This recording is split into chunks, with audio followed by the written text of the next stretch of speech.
Bismillahirrahmanirrahim. Bismillahirrahmanirrahim. Assalamualaikum warahmatullahi ta'ala wabarakatuh.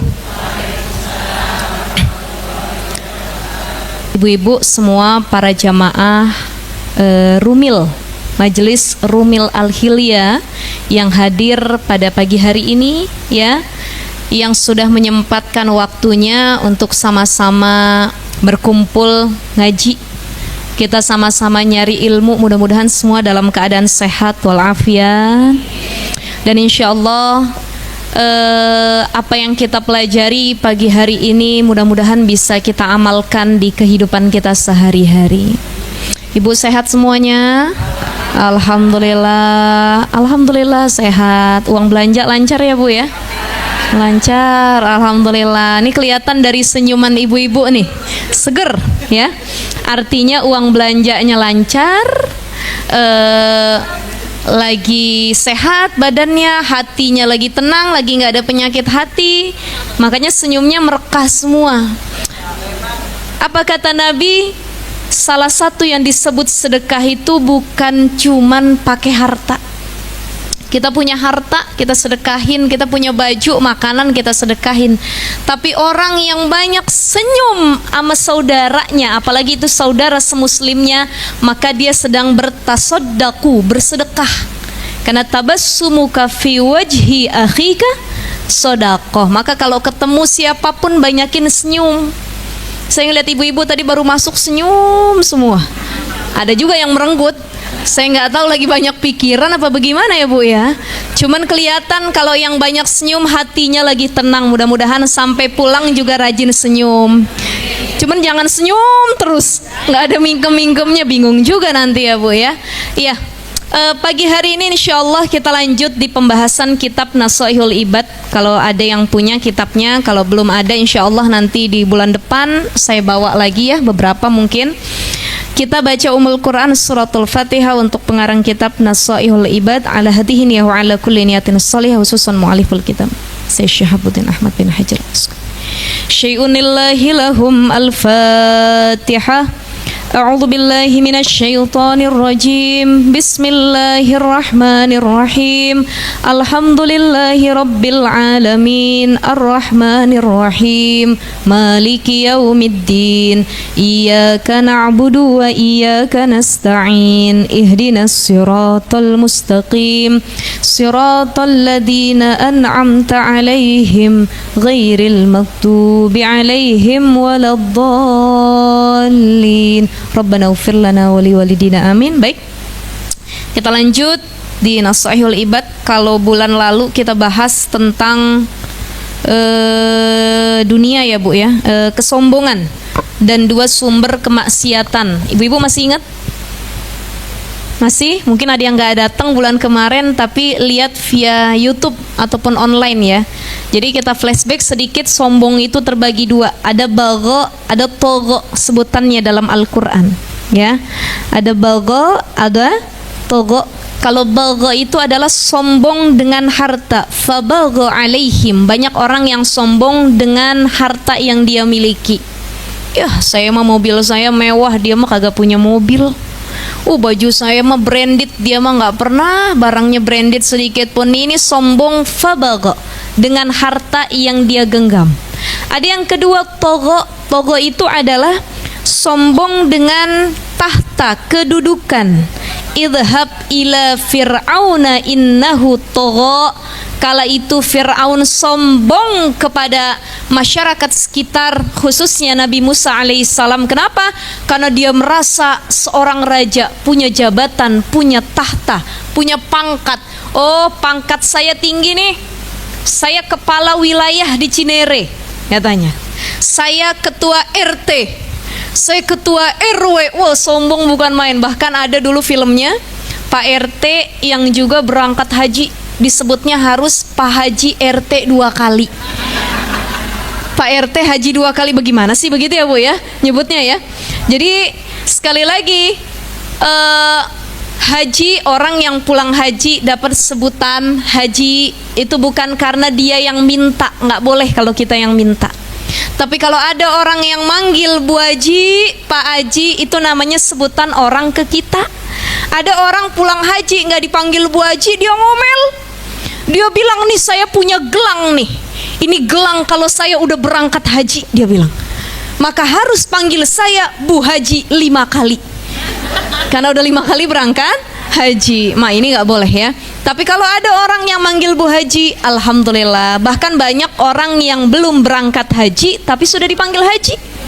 Betul nggak Bu? Ibu-ibu jalan ke pasar pengen beli daging, pengen beli ayam. Bu Haji kamari mangga Bu Haji.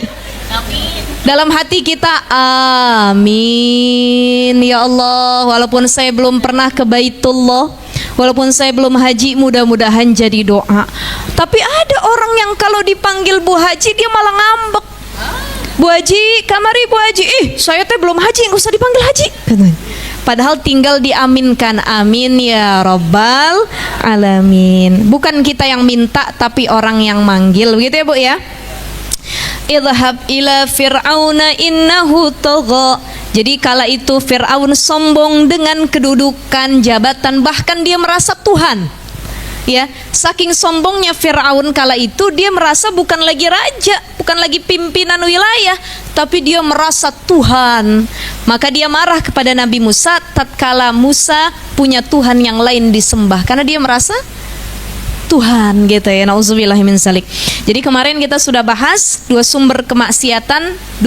dua sumber kemaksiatan. Yang pertama kesombongan, yang kedua hawa nafsu. Jadi maksiat ini pasti lahir dari dua hal. Sombong, hawa nafsu. Hawa nafsu, sombong. Sombong, hawa nafsu. Dua. Sombong, penyakit hatinya timbul, merasa diri lebih baik dari orang lain.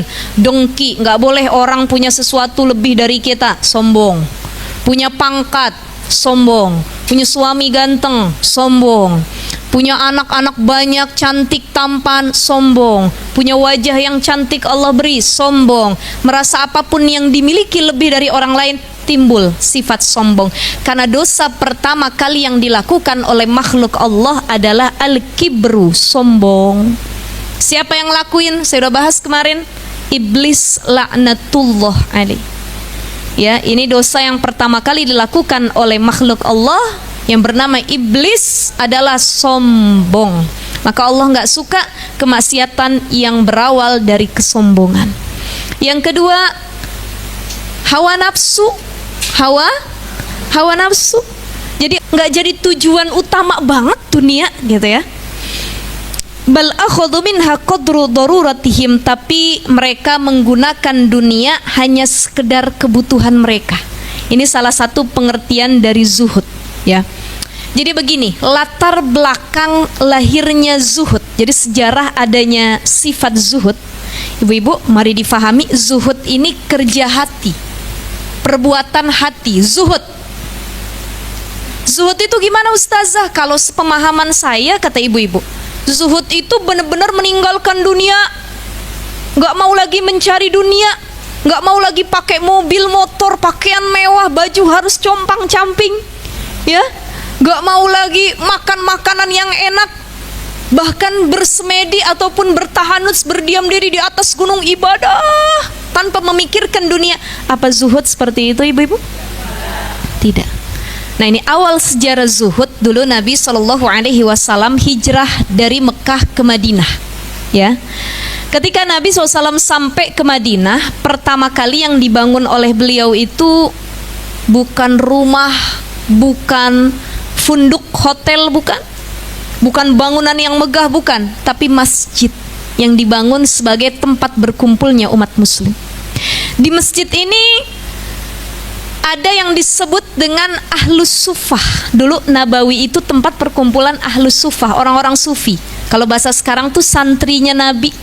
Kurang lebih para sahabat Nabi yang ikut hijrah dari Mekah ke Madinah totalnya ada 70 orang. Dan lurah pondoknya atau pimpinan santrinya kala itu sahabat Nabi namanya Abu Hurairah, yang banyak meriwayatkan hadis Nabi. Ya. Nah, para ahlus sufah, orang-orang sufi yang nyantri sama Nabi tuh ini terkenal waktu itu zuhud-zuhud. Mereka meninggalkan kenikmatan dunia yang ada di Mekah. Kala itu kan mereka hijrah nih ke Madinah, ya.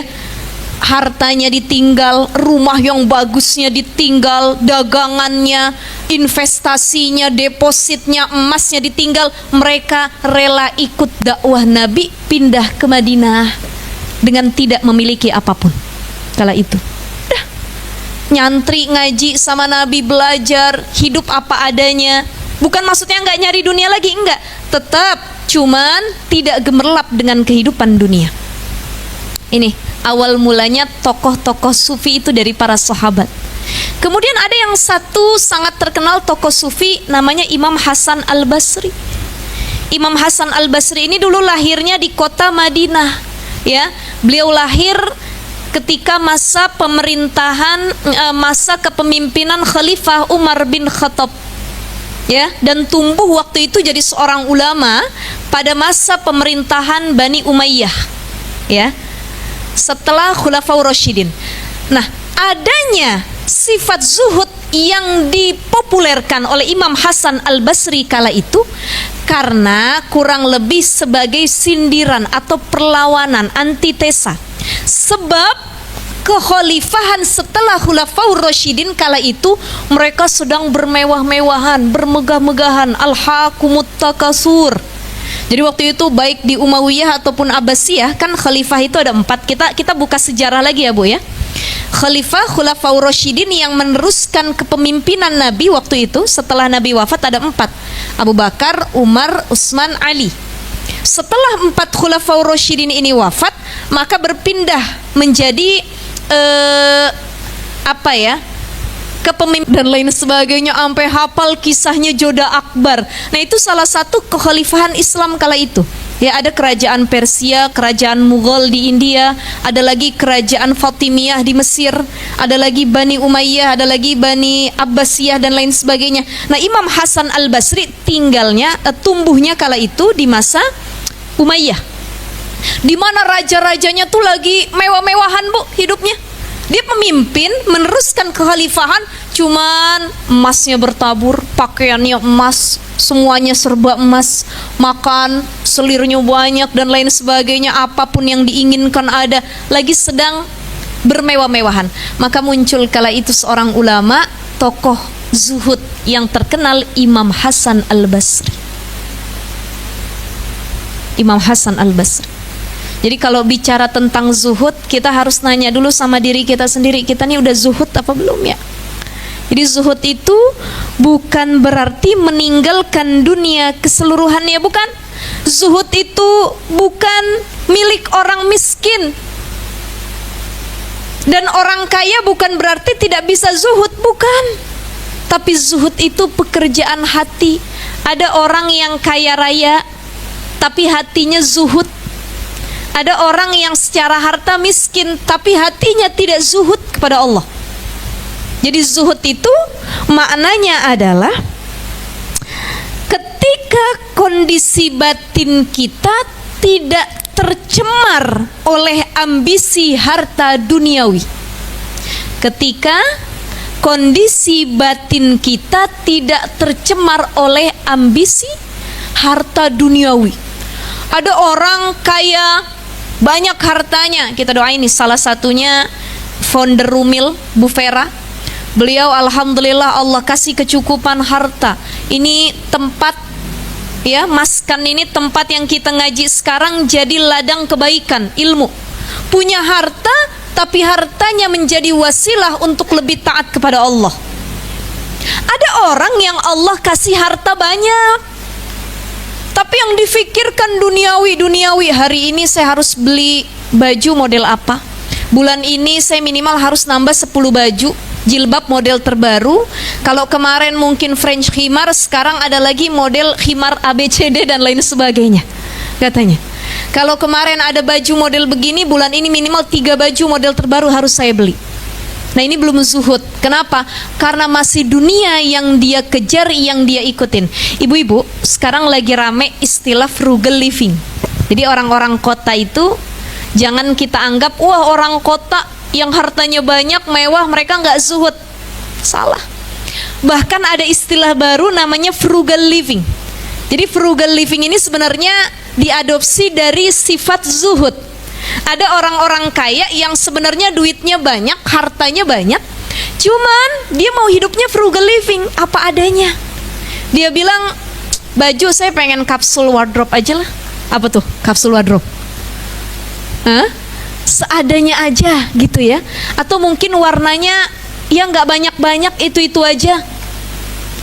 Tidak menarik perhatian, secukupnya saja. Ada orang yang punya baju 3 lemari, padahal yang dipakai cuma 1 lemari. Betul? Saya mau nanya sama ibu-ibu. Ibu-ibu di rumah punya lemari?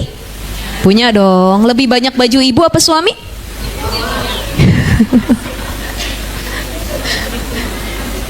Banyakan baju istri atau suami? Istri. Itu baru baju ya Bu ya? Belum jilbab ya? Ada model segi 4, pasmina, ada bergo masukan, ada lagi French khimar, ada lagi banyak model. Itu jilbab. Baju, jilbab, belum tas, sepatu, kaos kaki, ciput daleman jilbab, sepatu beda, sendal beda, baju juga harus dengan sesuai tema keadaan dia mau datang kemana. Kalau dia ngaji, ini lemari yang di sini model dia ngaji semua. Ya, dia jemput anak sekolah, outfitnya beda. Ngelayat orang mati, beda. Jenguk orang sakit, ngelayanin suami, gibah depan rumah, wah macem-macem tuh. Harus sesuai dengan tema. Itu baru baju, belum perintilan yang lainnya. Ya Masya Allah, makanya ya susah untuk menimbulkan atau menghadirkan sifat zuhud dalam hati kita, karena kita nih hamba dunia. Betul nggak Bu? Kita nih masih cinta sama dunia, cinta banget. Ibu-ibu saya mau tanya, cinta nggak sama emas berlian? Cinta. Kalau sewaktu-waktu emas ibu ada yang minta, dikasih apa enggak?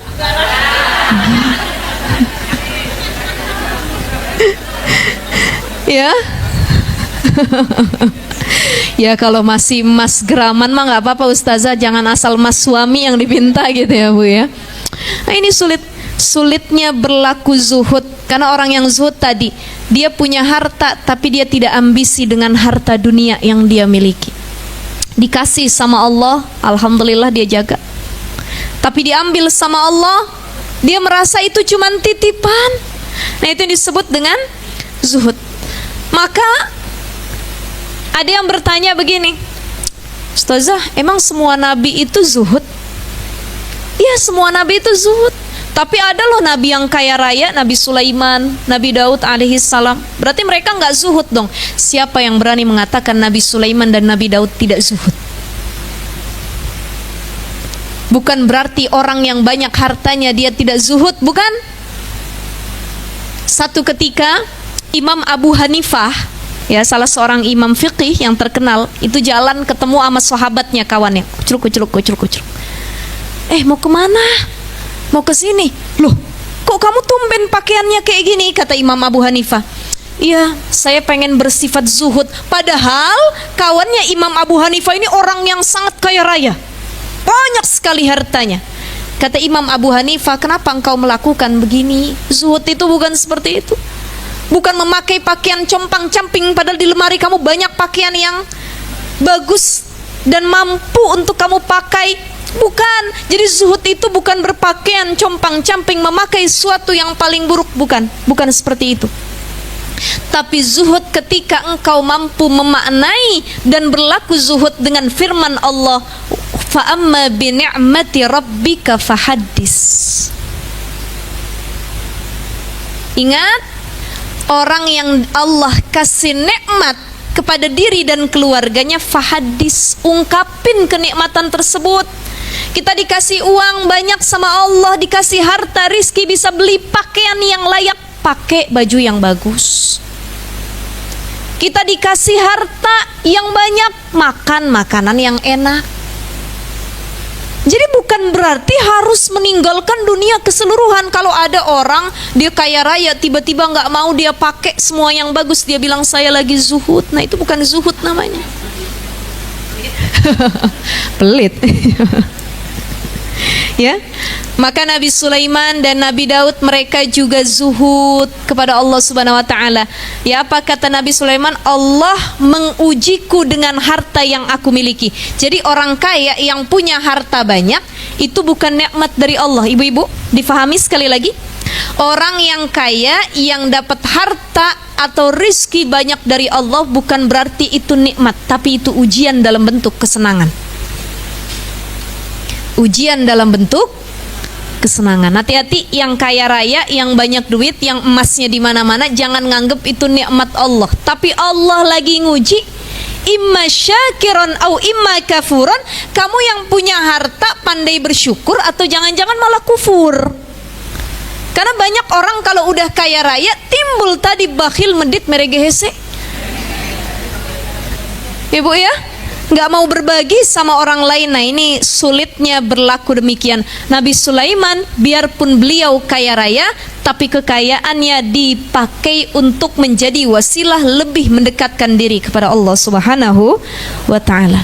Ya, maka fa'amma bi ni'mati rabbika fahadis. Kalau punya nikmat ungkapin, kasih tahu orang, bukan berarti pamer. Nah, ada yang nanya, "Ustazah, kalau saya lagi punya nikmat, saya pakai pakaian bagus, saya jalan-jalan sama keluarga ke luar negeri, saya posting, tapi kata orang dibilangnya saya sombong, saya pamer." Sekali lagi, niat postingnya, niat memakainya, yang tahu niatnya kita, bukan orang lain. Kita bisa memanage dan mengontrol hati dan pikiran kita, tapi kita nggak bisa mengontrol setiap pikiran dan hati orang lain. Niat ibu posting untuk apa? Oh, tahadus bi ni'mah. Ibu-ibu umroh, ibu-ibu foto depan Ka'bah, ibu-ibu foto ketika ke Raudhah makam Nabi, tahadus bi ni'mah, ya Allah, alhamdulillah sampai ke Raudhah, sampai ke depan Ka'bah, mudah-mudahan yang lihat sampai juga ke sana. Niatnya mengungkapkan nikmat yang Allah berikan. Tergantung, maka tergantung orang yang posting dan pakai nikmat tersebut untuk apa. Ibu-ibu datang ke pengajian pakai tas branded terbaru yang harganya 20 juta. Niatnya apa? Oh, niatnya untuk tahadus bi ni'mah. Kalau saya punya rizki, tas saya bagus, tas saya buat bawa kitab, saya pakai tas yang paling bagus yang Allah hadiahkan. Oh beda, bukan buat bawa kitab, tapi tasnya buat pamer sama kawannya. Begitu kawannya datang, tasnya dinaikin ke atas, diliatin lagi dan lain sebagainya. Maka tergantung orang yang posting dan memakainya. Kira-kira untuk tahadus bi ni'mah, mengungkapkan rasa syukur kepada Allah, atau semata untuk pamer. Maka sekarang ibu-ibu, istilah yang tadi saya bilang frugal living, orang yang pengen hidup apa adanya walaupun hartanya banyak. Lawannya sekarang banyak orang-orang yang flexing. Ya Bu ya, flexing. Wow, lagi rame di media sosial masalah orang-orang yang lagi flexing, yang katanya money laundry dan lain sebagainya, yang kayanya dalam waktu singkat dan lain sebagainya. Allah alam, gak usah dicari tahu. Ibu-ibu jangan dipikirin itu harta dia dari mana, kok dia bisa kaya raya, kok jual ini udah bisa kesini, kebeli ini dan lain sebagainya. Jangan dipikirin, bukan ranahnya kita. Betul nggak Bu? Betul. Ini banyak orang flexing. Mohon maaf, saya baru tahu info, saya punya kawan. Jadi kalau ibu tahu dunia entertain, dunia media sosial, dunia para influencer, para public figure, para apalagi disebutnya, selebgram, tiktokers, youtubers dan lain sebagainya. Anak sekarang kan kalau ditanya cita-citanya mau jadi itu Bu. Kau mau jadi apa? Mau jadi youtubers katanya, mau jadi tiktokers. Udah jarang yang kayak kita dulu kalau ditanya mau jadi apa, mau jadi guru, mau jadi pilot. Gak ada. Anak sekarang pengen jadi konten kreator katanya. Ini mohon maaf, baik dunia entertain ataupun dunia media sosial itu ngeri. Banyak orang yang cuman pengen validasi dari manusia lainnya, pengen diakuin, pengen masuk dalam satu circle, satu pergaulan, tapi dia menghalalkan segala cara. Ada yang pengen kelihatan flexing, jadi kalau dia post foto, dia bikin video, dia bawa tas branded seolah-olah memang dia beli tas itu. Wah, saya beli tas ini loh, 10 orang di dunia yang pakai tas ini, salah satunya saya. Dan lain sebagainya, flexing. Jalan ke sini, pakai mobil ini, pakai pakaian branded, barang ini dan lain sebagainya. Ternyata Bu, saya baru tahu barang-barang branded itu ada tempat penyewaannya. Ada. Jadi kalau ibu-ibu mau sewa juga bisa buat kondangan misalnya gitu ya Bu ya. Ya kalau bisa jangan, hidup apa adanya sesuai dengan kemampuan kita ya Bu ya. Bukan hanya tas yang bisa disewain, tapi zaman sekarang iPhone juga ada tempat penyewaannya. Ada orang yang nggak mampu beli iPhone keluaran terbaru 15, 16 sampai mungkin 20 dan lain sebagainya nanti ya. Dia datang ke tempat penyewaan iPhone. Jadi seolah-olah dia punya. Zaman sekarang apa sih yang nggak ada Bu? Semua bisa disewa termasuk barang-barang branded. Dan banyak orang yang cuman pengen dapat validasi dari manusia, pengakuan dari kawan-kawannya, dia rela menghalalkan segala cara. Flexing sana sini padahal bukan milik dia, bahkan kadang-kadang hasil dari nyuri atau ngambil hak orang lain. Jadi hati-hati. Yang ibu lihat di media sosial, yang ibu lihat di TikTok, di Instagram, di YouTube, itu cuman dunia tipu-tipu. Yang ibu lihat mesra di media sosial, bisa jadi abis bikin video laki bini bertengkar.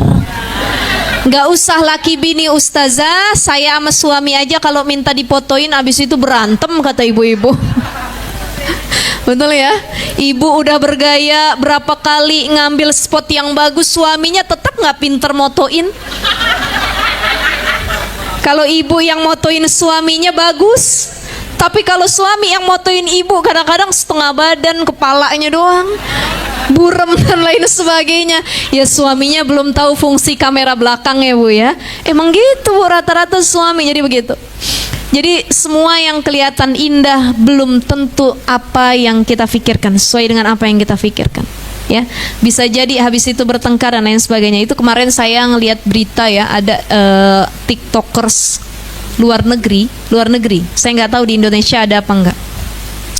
Jadi sama istrinya itu rajin bikin konten mesra, sampai digendong-gendong, makan disuapin, anniversary itu dibikin surprise, tiba-tiba dikasih tas yang mewah, ya diajak jalan-jalan ala princess gitu. Ibu-ibu kan pengennya digituin sama suami, betul kan? Kalau ngelihat postingan orang, ya Allah enak benar kalau ulang tahun dikadoin emas sama suami. Saya boro-boro diajak makan seblak keluar aja enggak sama suami kadang-kadang. Ya Allah ya Rahman, jangan dibandingin. Kemarin ada berita suami istri ini suka bikin konten mesra di TikTok, bahkan sampai dapat sebutan couple goals. Wah, ini couple panutan nih, saking romantisnya mesranya. Ternyata ada satu situasi suaminya cemburu sama istrinya, dibunuh istrinya sama suaminya. Ya Allah ya Rahman. Ngeri ya Bu ya, ngeri.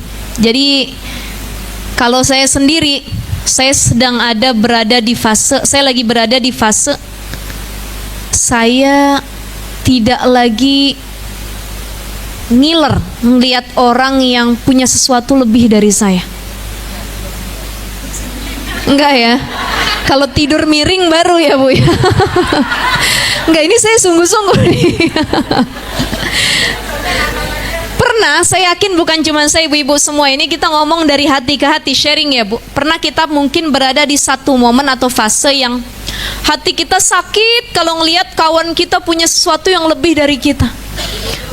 Kita ngelihat orang yang punya duniawinya lebih banyak, sakit nih hati kita gini, ya Allah, enak bener ya dia ya. Enak bener duitnya banyak, enak bener ABCD dan lain sebagainya. Pernah mungkin kita ada di fase seperti itu. Tapi Bersyukurlah ketika kita mulai masuk di fase di mana kita tidak begitu iri melihat orang lain punya kenikmatan dunia. Iya, harus datang dulu makanya ya Bu ya. Ini promosinya bisa aja nih. Gitu ya. Masya Allah. Nah ini penting banget menghadirkan sifat zuhud kalau kita udah lebih mengenal Allah. Itu Imam Hasan Al-Basri, Rabi'atul Adawiyah. Ibu sering dengar namanya? Rabi'atul Adawiyah, Imam Hasan Al-Basri, para ulama-ulama yang lainnya. Kenapa mereka sudah di tingkatan zuhud? Kenapa mereka tidak lagi berambisi untuk mengejar dunia? Artinya dunia itu mereka pakai cuman sebutuhnya aja, sekedarnya aja. Yang penting saya bisa makan, anak-anak bisa sekolah, ya, bisa ibadah, keluarga sakinah mawaddah warahmah, udah. Selebihnya nggak terlalu ambisi, pengen ABCD dan lain sebagainya. Nah itu pun salah kalau ada orang yang terlalu bilang dirinya zuhud, padahal bukan zuhud, pelit. Kamu udah berapa hari nggak makan? Seminggu saya nggak makan. Kenapa? Saya pengen zuhud, kata. Sampai anaknya nggak dikasih makan, anaknya nggak ada yang sekolah, ibadah di rumah. Kenapa anaknya nggak disekolahin? Kita pengen zuhud satu keluarga, yang ada pembodohan satu keluarga. Maka zuhud itu jangan dipandang sebelah mata, jangan cuman kita meninggalkan dunia keseluruhan, bukan. Zuhud itu tidak ambisi dengan harta dunia, menggunakan dunia sekedarnya saja. Gitu ya Bu ya.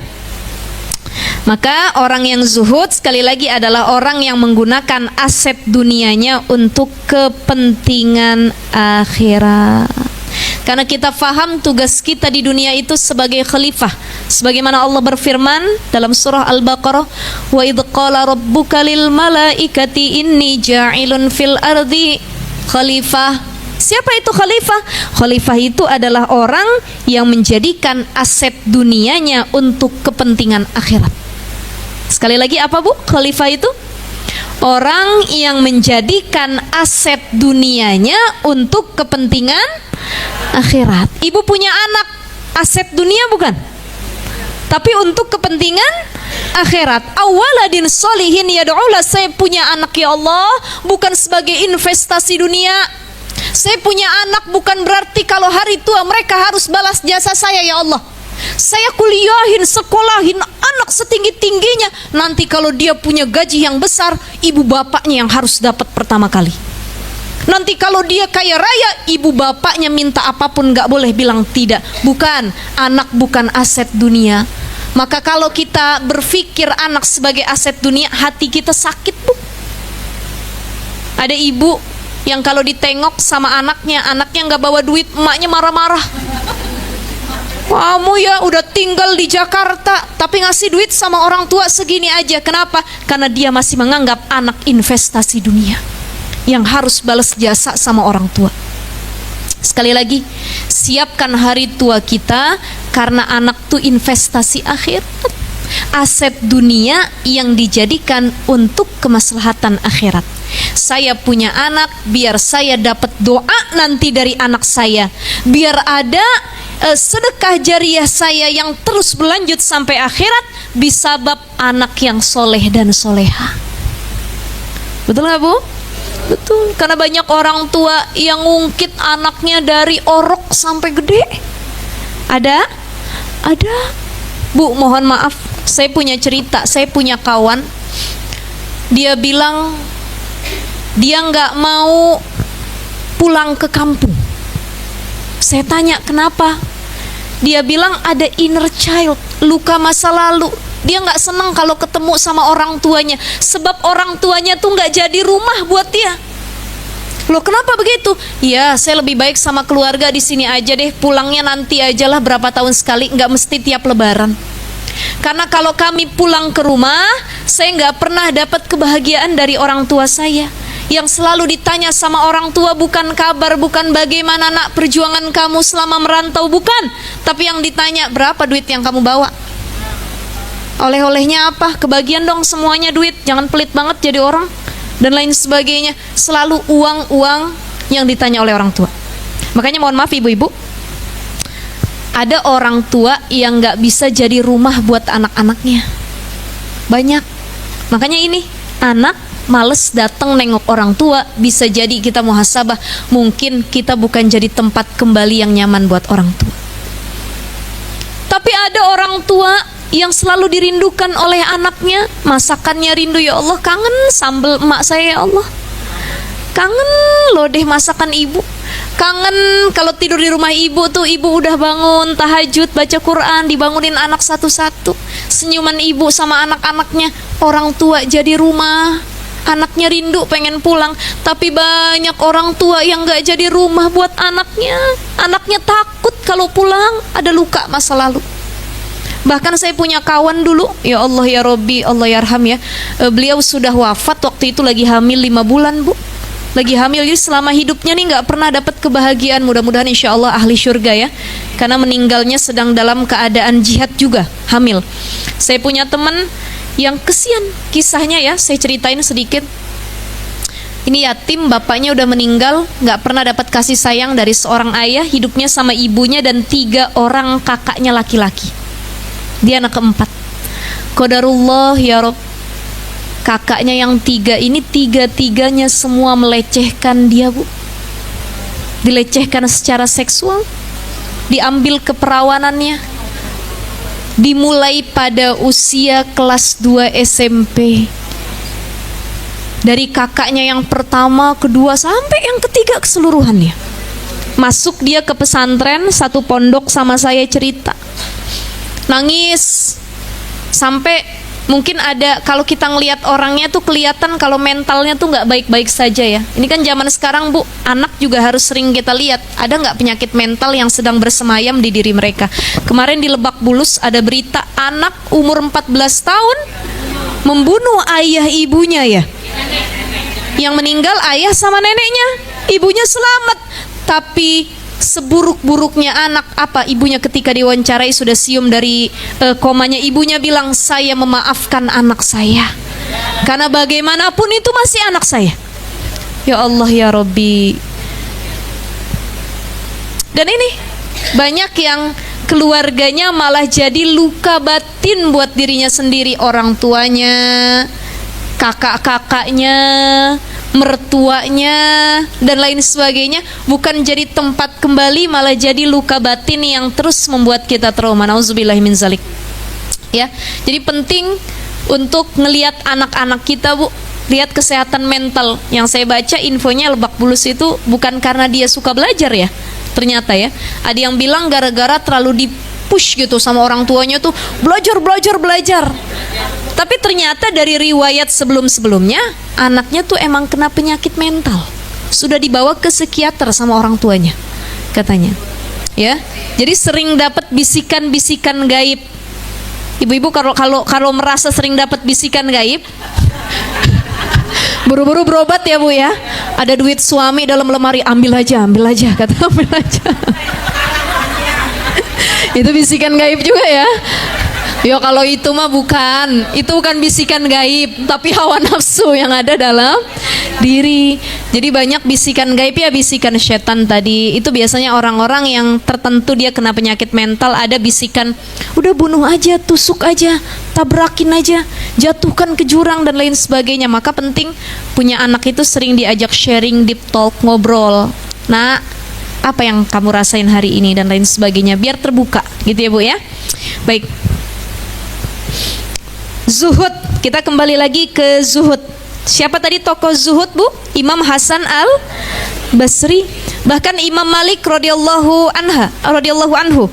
Ini juga salah satu ulama fiqih yang terkenal di Madinah kala itu. Beliau termasuk orang yang zuhud ya. Hartanya banyak. Imam Malik ini orang kaya, cuman zuhud ya. Hartanya cuman sekedar digenggam, tapi tidak singgah dan berdiam di hati maupun di pikirannya. Jadi orang kaya yang zuhud adalah orang kaya yang hartanya banyak, tapi hartanya nggak melekat di hati dan pikirannya. Ya, itu. Jadi orang kaya yang zuhud cirinya seperti itu. Sekedar lewat hartanya, cuman nggak melekat, nggak sampai nempel. Karena kalau udah nempel, susah dicopotnya. Betul ya Bu ya? Sesuatu kalau sudah nempel merekat sekali, maka susah dicabut dari akarnya. Ya, sekali lagi zuhud itu bukannya fakdul mal, nggak butuh harta. Saya nggak butuh harta, saya nggak butuh duit, nggak butuh. Ada nggak orang yang begitu? Saya nggak butuh duit, saya nggak butuh harta, saya nggak butuh apapun dunia ini. Bukan fakdul mal, bukan. Tapi farakhul qalbi anhu. Orang yang zuhud adalah orang yang hatinya tuh lapang. Dia nggak tergantung sama dunia. Ya dikasih dunia sama Allah, alhamdulillah, disyukurin. Ketika kaya dia bersyukur, ketika miskin pun dia bersyukur. Ini yang disebut orang yang zuhud. Ya, maka ada 3 tanda zuhud menurut Imam Al-Ghazali. Kata Imam Al-Ghazali ada 3 tanda zuhud.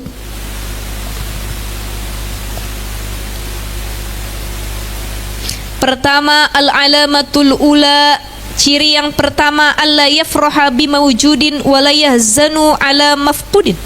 Ya. Ciri pertama adalah tidak bangga ketika dia berada,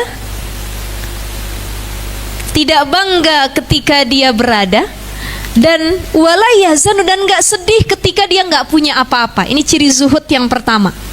Dia enggak bangga ketika lagi berada dan enggak sedih ketika tidak punya apa-apa. Ini ciri yang pertama.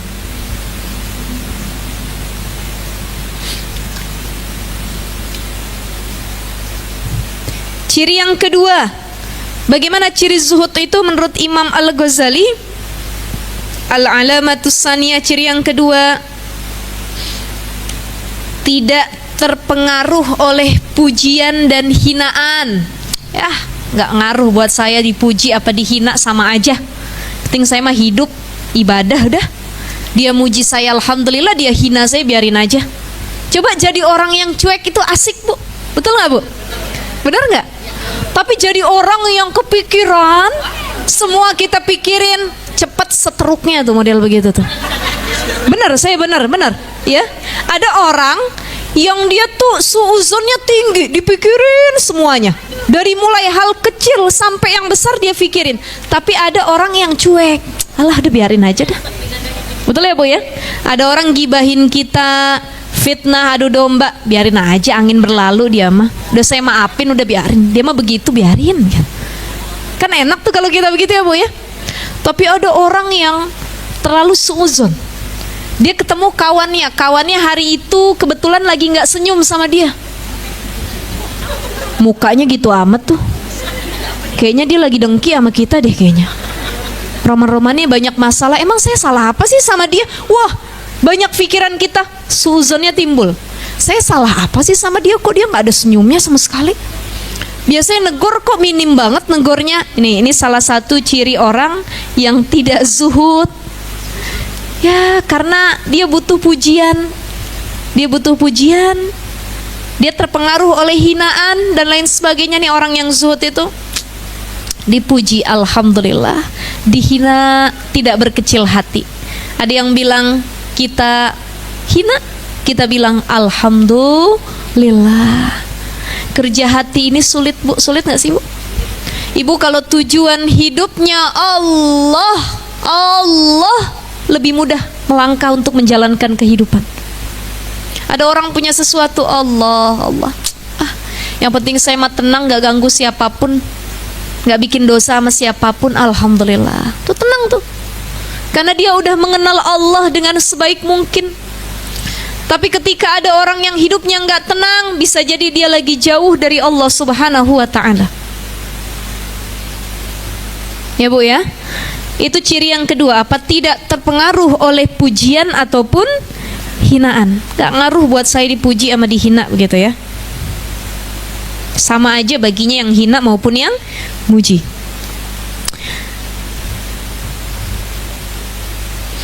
Kalau tanda pertama tadi, tanda pertama apa Bu?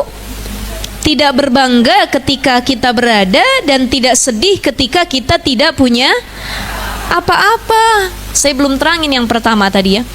Jadi nggak bangga ketika kita sedang berada.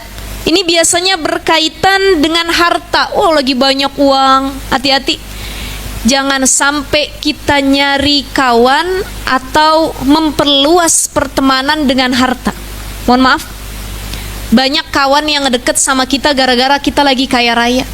Semua nganggep teman, bahkan bilangnya saudara deket.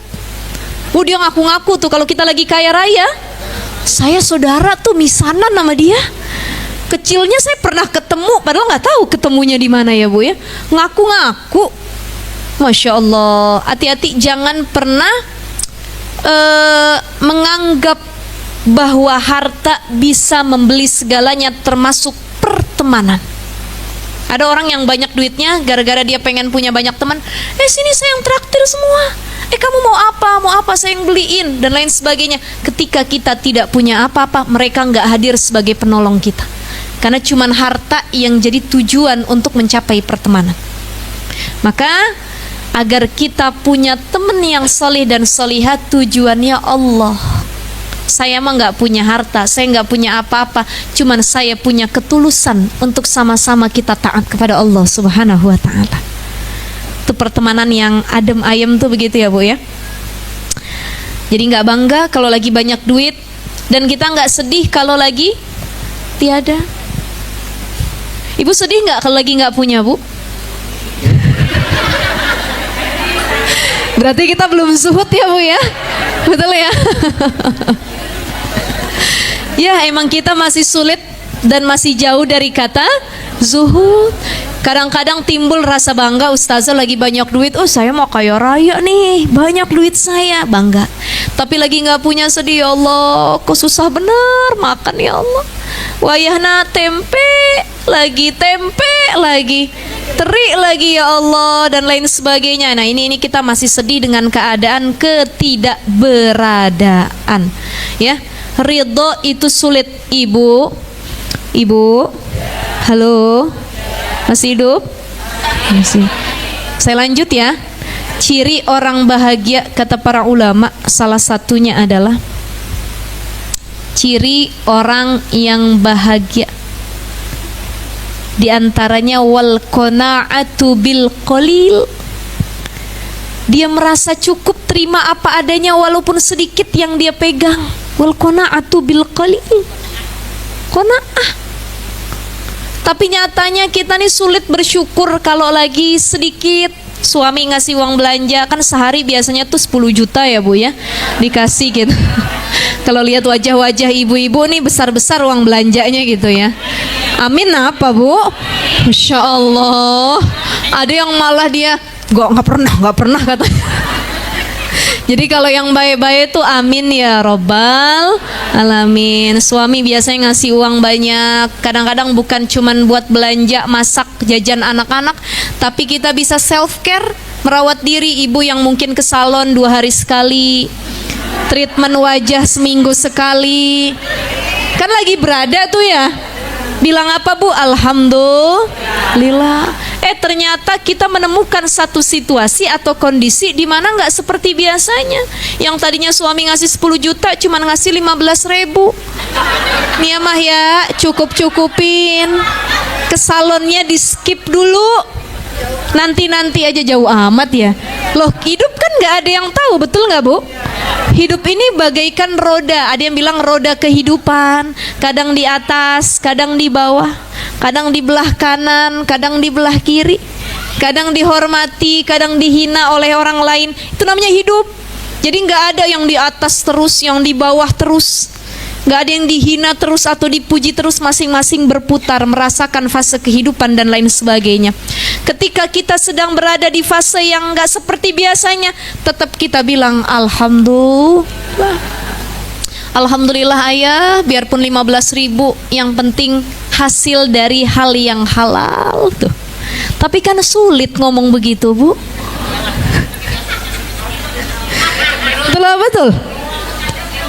Ada abang, ada uang, abang disayang. Nggak ada uang, ya Allah, tetap disayang juga gitu ya Bu ya.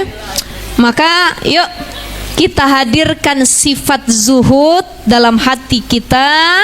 Jangan kita cuman senang ketika berada, tapi merasa sedih ketika kita tidak punya apa-apa. Coba hadirkan tidak bangga ketika punya, tidak sedih ketika tidak punya. Nah itu yang pertama. Jadi yang pertama seperti itu, nggak bangga ketika berada, tidak bersedih ketika tidak punya apa-apa. Yang kedua tadi, tidak terpengaruh oleh pujian dan hinaan yang diberikan oleh orang lain, nggak kecewa dihina apapun. Dan yang ketiga, al-alamatus salisah, ciri yang ketiga adalah senang ketika kita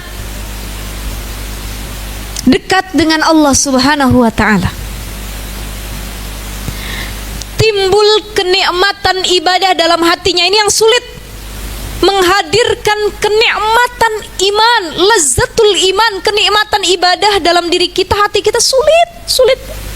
Saya mau tanya sama ibu-ibu, ibu-ibu pernah nggak lagi sholat nangis?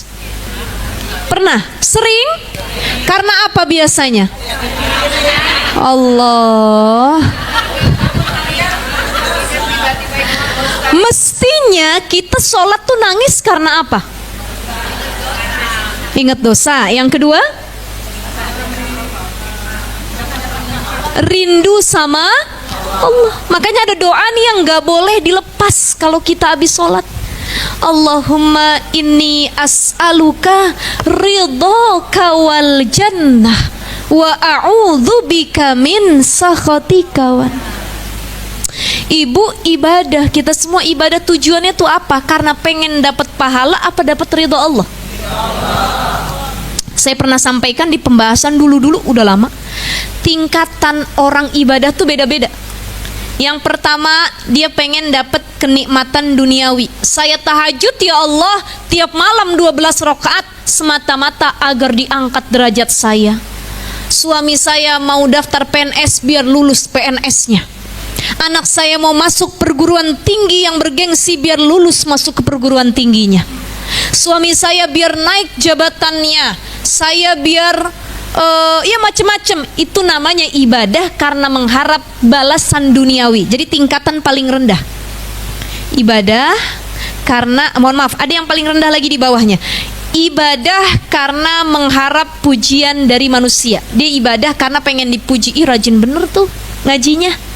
Ih rajin banget tuh sholatnya. Oh Masya Allah sholatnya khusyuk. Kalau lagi depan orang rame, jamaah yang lain takbirnya kenceng, Allahu Akbar. Pengen dipuji oleh manusia. Gak ada yang muji, takbirnya mulai redup, Allahu Akbar, Allahu Akbar. Hati-hati. Ibadah karena mengharap pujian dari manusia. Ini tingkatan yang paling rendah, Bu. Tapi masih dapat pahala gara-gara dia masih mau ibadah. Cuma niatnya bukan lagi karena Allah, tapi goyatun nas, niatnya pengen dipuji sama manusia. Satu, paling rendah. Yang kedua, naik dikit, beribadah atau beramal solih karena berharap balasan duniawi. Tadi, ibu tahajud biar makin banyak rizkinya. Ibu sholat duha biar makin turun rizkinya deras. Allahumma in kana rizki fis sama'i fa'anzilhu wa in kana fil ardi fa'akhrijhu wa in kana ba'idan faqarribhu wa in kana mu'assiran fayassir. Ya Allah, yang jauh deketin, yang di atas turunin, yang di bawah keluarin, yang sulit mudahin. Kan begitu? Niatnya pengen duniawi. Ini tingkatan yang kedua. Ibu sedekah. Saya sedekah ustazah berapa? 100.000. Saya berharap Allah kasih balasan 100 juta nantinya. Ada orang yang sedekah balasannya duniawi. Nah ini masih di tingkatan yang rendah, balasannya duniawi. Saya nolong orang biar dia nanti nolong balik saya. Tapi ketika orang itu nggak nolong balik kita, wah, dengki, dendam, kejelekannya kita ungkap, aibnya disebarkan dan lain sebagainya. Maka ibadahnya masih karena pengen balasan duniawi. Naik dikit.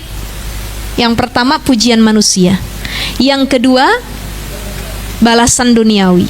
Yang ketiga dia beribadah karena pengen balasan ukhrawi. Jannatu adni yadkhulunaha wa man salaha min abaihim wa azwajihim wa zurriyatihim wal malaikatu yadkhuluna alaihim min kulli bab salamun alaikum bima sabartum fa ni'ma uqbaddar jannatu adnin tajri fiha anhar khalidina fiha abada dan lain sebagainya.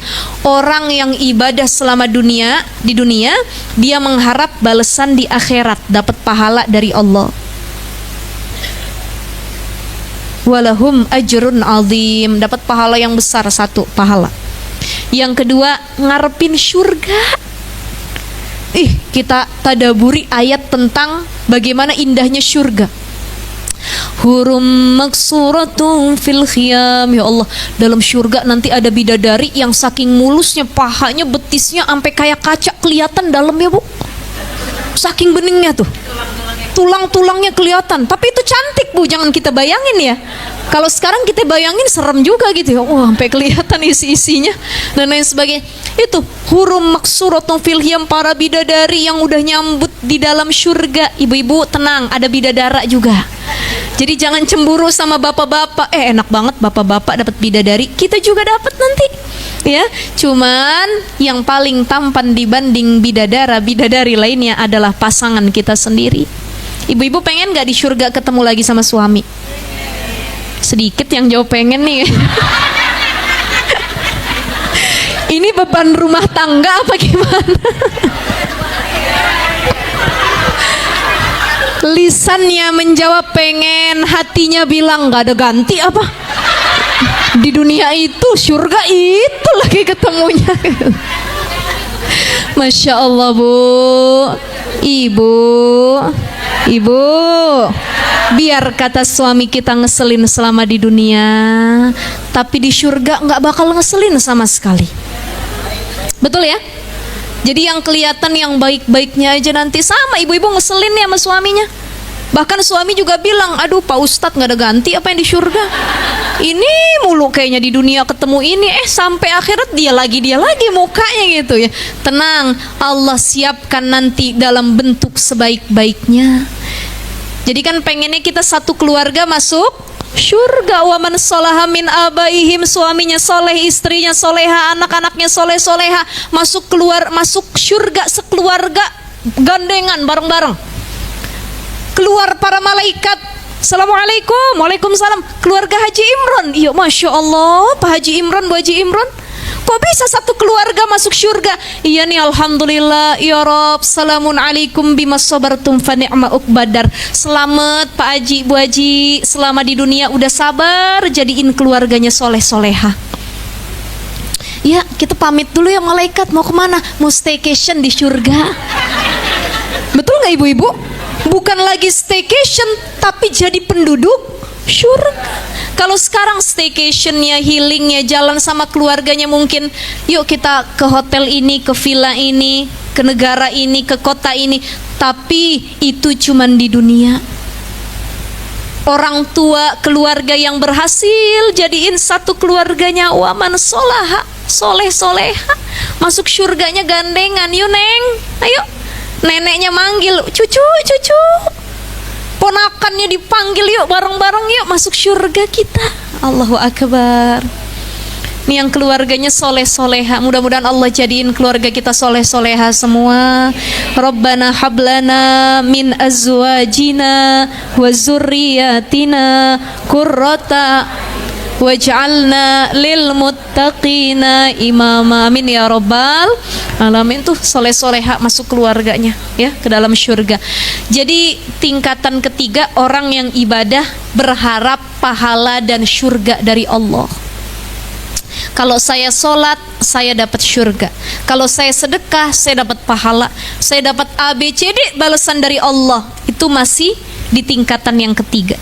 Tapi ada tingkatan yang paling utama, yang keempat, dan ini masih sedikit orang yang nyampe ke makom ini, ke tingkatan ini. Siapa mereka? Disebutkan dalam Al-Quran, mukhlisina lahuddin. Orang yang ibadahnya tuh mukhlis, ikhlas karena Allah. Ya Allah, saya ibadah bukan dipuji manusia. Saya ibadah bukan karena pengen dapat balasan dunia. Saya ibadah bukan pengen syurga. Ngapain saya masuk syurga tapi saya nggak diakuin sebagai hamba Allah? Karena nanti banyak orang, para umat Nabi yang masuk syurga tapi nggak bisa bertemu sama Robnya. Saya kasih contoh ibu-ibu. Ibu-ibu bertamu, contoh ibu-ibu main ke rumah saya nih, jauh-jauh nih, rumahnya jauh, pengen mampir ke rumah saya. Contoh ya Bu ya. Udah jauh-jauh pengen mampir ke rumah saya, pengen tahu rumah Ustazah Syifa yang mana sih. Nyampe ke rumah saya, bisa masuk ngeteh di dalamnya, tapi sayanya nggak ada. Bisa jadi sayanya nggak ada, yang kedua sayanya ada tapi nggak mau ketemu. Udah biarin aja dah sampai pulang, nggak mau saya nemuin. Kira-kira enak gak hati kita? Enggak.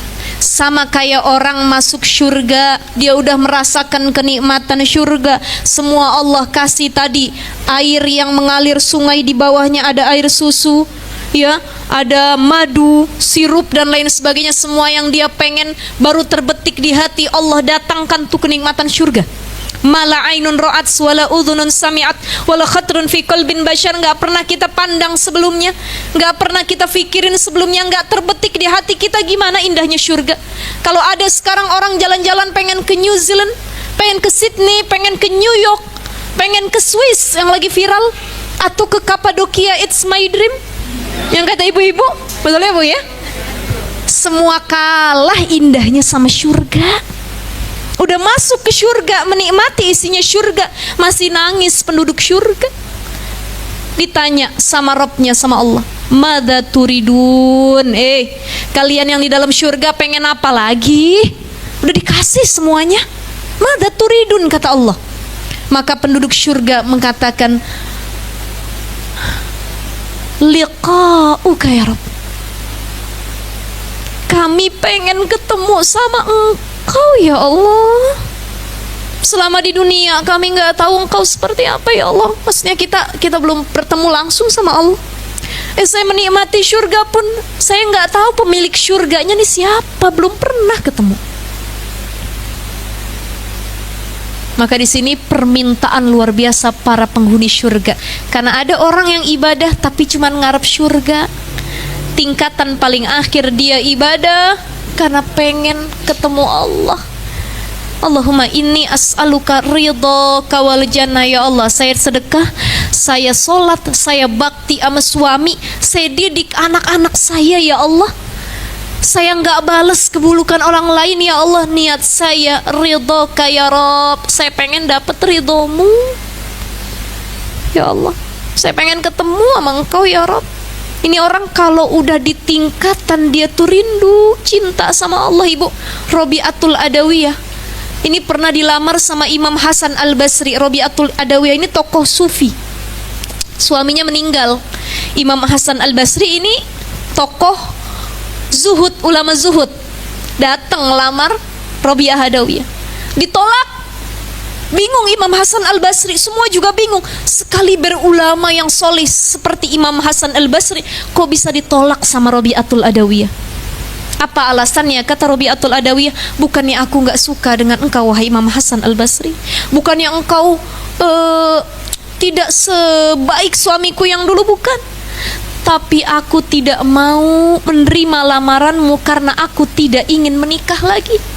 Disebabkan kalau aku menikah lagi, aku takut tidak sempurna mencintai Allah Subhanahu wa ta'ala. Coba tanyakan pada hati kita, sudah sampai mana cinta kita kepada Allah? Kadang-kadang kita cinta sama Allah kalau lagi ibadah doang. Atau ibu sampai berurai air mata, nangis. Kemarin saya umroh sama suami, kita bikin kajian di Halaqah Madinah. Kebetulan Mekah dulu baru Madinah. Itu kan banyak jamaah ibu-ibu nangis ya. Ada yang sholat di Hijr Ismail, ada yang dia megang multazam, dia doa di sekitaran tempat-tempat mustajab di Ka'bah, nangis-nangis. Kita kemarin baru belajar ilmu hati, sharing bareng di depan Madinah. Jangan-jangan kita nangisnya kalau lagi ibadah doang. Kalau lagi nggak ibadah kita nggak nangis. Kita nangisnya kalau lagi ke Mekah sama Madinah doang. Ninggalin Mekah Madinah, dunia lagi yang kita pikirin. Betul ya Bu ya? Orang haji umroh, dia ke Mekah, ya Allah bisa kepegang tuh Ka'bah. Bukan nyium Hajar Aswad, bukan nyium Multazam, bukan, dia cuma megang Ka'bah. Sesenggukan, ya Allah, ya. Dia merasa benar-benar dekat sama Allah. Tapi ketika dia meninggalkan Ka'bah, Mekah Al-Mukarramah, Madinah Al-Munawwarah, dia jauh lagi sama Allah. Artinya sebenarnya Allah tuh ada dimanapun, gak harus di Mekah sama Madinah. Jadi dimanapun kita berada, ini yang harus dikedepankan. Sudahkah kita mencintai Allah dibanding apapun? Maka orang yang umroh ataupun haji, dia datang ke Mekah Madinah, dua tujuannya, nyari cinta Allah, nyari cinta Nabi. Di Mekah dia fokus ibadah, minta ridha Allah, ya Allah ridhoi aku ya Allah, untuk melewati prosesi ritual ihram. Sampai ke Madinah, dia ziarah ke Raudhah, makam Nabi, Raudhah min riyadil jannah. Dia nangis, dia doa.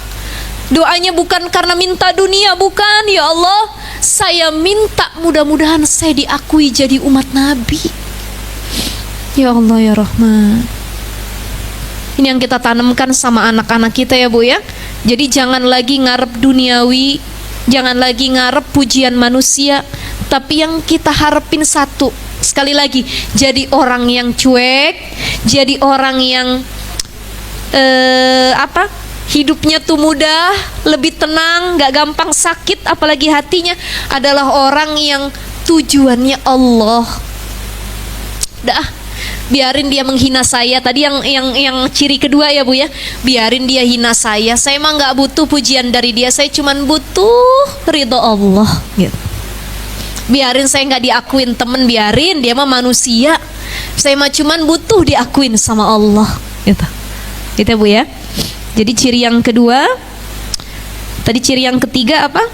Merasa dekat, senang ketika kita dekat dengan Allah, dan itu ditandai dengan kita merasakan lazzatul iman, adanya kenikmatan ibadah. Kita sampai nangis, ibu-ibu coba bayangkan. Ini mudah-mudahan yang belum sampai ke Baitullah sampai semua ke sana ya Bu ya, insyaallah. Ya kalau bisa bareng-bareng kita ya Bu ya kesananya, amin ya robbal alamin. Ini kalau kita umroh baik di Mekah Madinah, itu imam Masjidil Haram ataupun imam Masjid An-Nabawi, banyak yang kalau lagi baca surah ataupun ayat Al-Quran mereka nangis. Betul nggak Bu? Kita ikutan nangis. Kenapa ya? Gara-gara dia nangis. Lah kalau imamnya nangis gara-gara apa? Karena faham dan ngerti apa yang dibaca. Kalau kita ya kagak ngerti, yang dia nangis ya kita ikutan nangis juga. Udah kelar sholat, Bu Haji nangis tadi. Iya, saya sedih bener denger imamnya nangis tadi katanya. Bukan gara-gara denger ayat yang dibawakannya. Makanya tanya lagi sama diri kita, sering-sering self talk, ngobrol sama diri sendiri. Kamu sholat nangis karena apa? Karena merasa dunia yang lain belum terkejar. Kita nangis, ya Allah, utang saya banyak banget ya Allah. Ya Allah, kenapa suami saya begini ya Allah, ya Allah, kenapa bla bla bla. Dunia yang kita tangisin dalam sholat kita. Coba ya Allah, saya udah diakuin belum jadi hambamu ya Allah. Ya Allah, saya udah dapat ridhomu belum ya Allah. Begitu. Jadi yang ditangisin dalam sholat tuh Allah, Allah, Allah. Ada satu perempuan, saya lupa namanya kalau nggak salah ya, Sya'wanah kalau nggak salah. Ini dulu perempuan, seorang perempuan ahli sufi juga Bu, seperti Robi'atul Adawiyah, yang benar-benar tingkatan cintanya sama Allah tuh udah beda. Sya'wanah ini dikenal sebagai perempuan, kata para ulama, yang matanya bengkak gara-gara sering nangis. Tapi nangisnya bukan gara-gara duniawi. Nangisnya itu sebab di sepertiga malam tuh beliau begadang nangisin dosa-dosanya sama Allah. Tuh, yang diaduin tuh dosanya sama Allah. Ya Rabbi, ada Sya'wanah dulu kalau nggak salah itu namanya ya Bu ya. Maka sekali lagi, orang yang mampu zuhud, ini cirinya yang ketiga. Ketika dia merasa ibadahnya nikmat, dia udah mukhlis. Ya Allah, Allah yang mandang ibadah saya, Allah yang lihat sholat saya, Allah yang akuin sedekah saya, Allah yang tahu hati saya ibadah kayak gimana. Allah, Allah, Allah, Allah, Allah. Tuh, itu ciri orang yang zuhud, kata Imam Al-Ghazali ya. Maka kalau tadi kata Imam Al-Ghazali cirinya ada 3, kata Imam Ahmad, zuhud juga ada 3 tingkatan. Jam berapa sekarang, Bu? 11:30 ya, maafin dikit lagi ya Bu ya. Pertama, tingkatan zuhud orang awam. Tingkatan zuhud orang awam. Bagaimana cirinya tingkatan zuhud orang awam? Seseorang dianggap zuhud ya di kalangan awam tatkala dia mampu meninggalkan hal-hal yang haram. Itu zuhud di kalangan orang-orang awam. Ya, kita awam, ilmu kita dikit, pemahaman agama kita dikit, kita punya harta banyak, tapi harta kita nggak dipakai buat hal yang haram, nggak dipakai buat zina, maksiat, melihat yang tidak baik, maka dia sudah disebut dengan zuhud. Ini tingkatan yang pertama. Ketika mampu meninggalkan perkara yang haram, maka dia zuhud. Pada tingkatan orang-orang yang awam.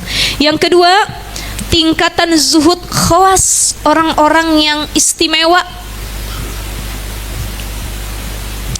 Adalah orang yang bukan hanya meninggalkan hal yang haram, tapi juga dia meninggalkan hal yang halal yang menurut dia itu bukan kebutuhan dia. Paham gak ibu-ibu? Paham gak? Maksudnya begini, beli baju halal gak? Halal, apalagi duit sendiri ya. Tapi dia tahu walaupun beli baju halal, dan dia merasa saya gak butuh-butuh amat beli baju itu, udah segini aja dah ya, saya nggak butuh, walaupun halal saya beli itu halal, duit saya sendiri, berkah nih duitnya, cuman itu nggak fungsional, nggak butuh. Maka hidup ini harus ngelihat mana yang kebutuhan, mana yang keinginan. Ibu-ibu check out di Shopee, kebanyakan kebutuhan apa keinginan? Sering saya bilang kalau ibu-ibu punya sesuatu yang di check out ke marketplace-nya, ibu coba pikirkan matang-matang sebanyak 3 kali. Ini kebutuhan atau keinginan, masukin dulu ke keranjang. Makanya saya yakin ibu-ibu keranjangnya penuh terus. Di-delete lagi, udah penuh delete lagi. Kenapa? Ya tadi banyak pertimbangannya. Ini kebutuhan atau keinginan. Ibu-ibu pengen beli, contoh ya, ini lagi zamannya FOMO, betul nggak Bu? Fear of missing out, ikut-ikutan. Wah lagi rame sekarang, orang pengen beli kamera yang katanya ada apa disebutnya? Apa namanya? Bukan filter tuh. Bukan AI. Flashnya. Saya nggak nyebut merek ya, karena nanti takutnya kena banned lagi. Ini lagi apa? Lagi live kemarin Bu, saya pernah live ya, sebelum saya umroh 2 minggu yang lalu, saya nyebutin salah satu boneka yang lagi rame dicari sama orang-orang, ya kan? Nah itu yang jutaan kena banned Bu. Saya lagi live TikTok kena banned, nggak bisa live selama 2 minggu, gara-gara nyebut merek ataupun nama gitu ya. Itu.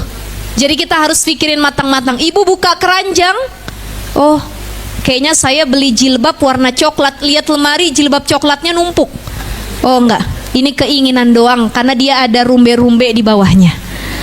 Buka lagi besoknya, oh enggak, ini keinginan lagi. Maka harus difikirkan mana yang kebutuhan, mana yang keinginan. Ya, jadi tingkatan kedua adalah orang zuhud. Ya, tingkatan zuhud pada orang-orang yang istimewa. Mereka bukan hanya meninggalkan hal yang haram, tapi meninggalkan hal yang halal di luar kebutuhannya. Ya, jadi yang butuh aja yang dia ambil. Yang ketiga, tingkatan zuhud, orang yang sangat istimewa, al-arifin. Kalau yang pertama awam, yang kedua adalah khawas, khusus, istimewa. Yang ketiga adalah sangat istimewa, al-arifin.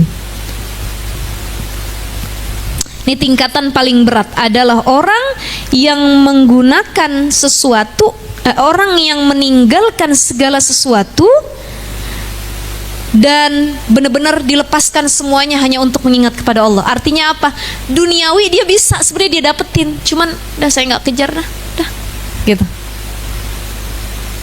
Udah nggak butuh deh saya beli, nggak usah saya beli semuanya dan lain sebagainya. Ini tingkatan yang sudah benar-benar tinggi ya Bu ya, dan kita sulit untuk berada di tingkatan itu. Mudah-mudahan insya Allah Allah mudahkan. Baik, sedikit lagi sebelum kita tutup, Bagaimana agar tumbuh sifat zuhud?